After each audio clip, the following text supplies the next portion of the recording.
All right, guys, the big question, should I list first or should I buy first? Hi, my name is Danielle Biaggi. I'm a local realtor here in the Niagara, Stony Creek, and Grimsby areas. And today I'm going to talk about the age-old question. One I probably get the most often is, should I buy first or should I sell first? So there are a couple things that I want to talk about as far as your overall process. I think it's important to note that regardless of any of the tips or tricks you hear online or whatever I could tell you, every individual situation is different. So there are different financial constraints, there are different family situations, there are different everything.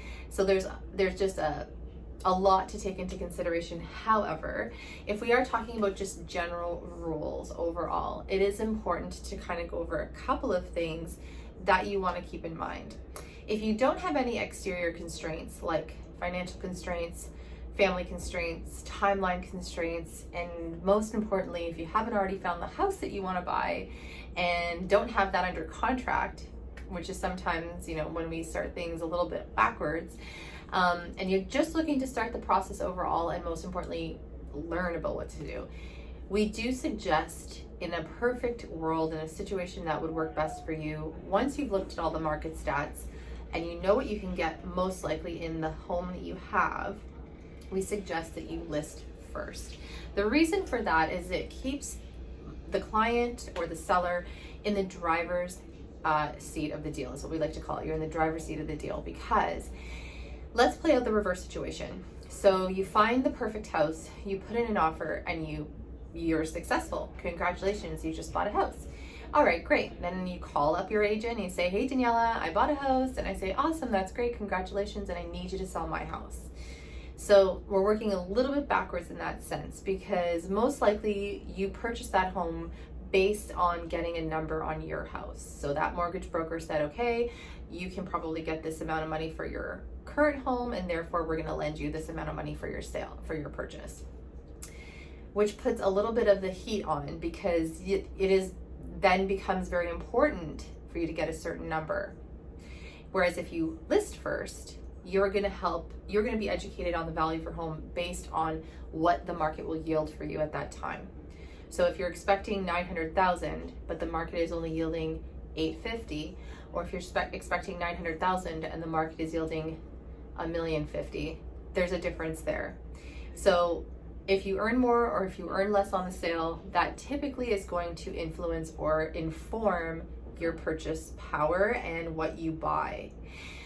Again, if you're working backwards and you buy first, you're kind of stuck to a certain budget in your sale and you have to get that number, and it can just be a little bit more of a stressful situation, especially because you don't know what offers are going to come through.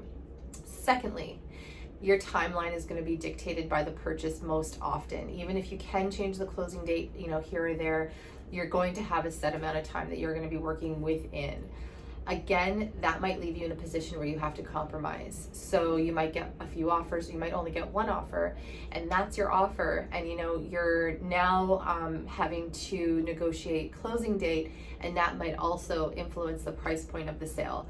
So you might say, okay, well, we have to close in a month. Okay, well, that's great. Then my clients are going to offer this much. And suddenly, again, you're meeting in the middle, you're compromising. And I'm not saying that all compromises don't end up positively in the favor of either side. I'm just saying that the more obstacles we can remove from your overall process, the better it is for you.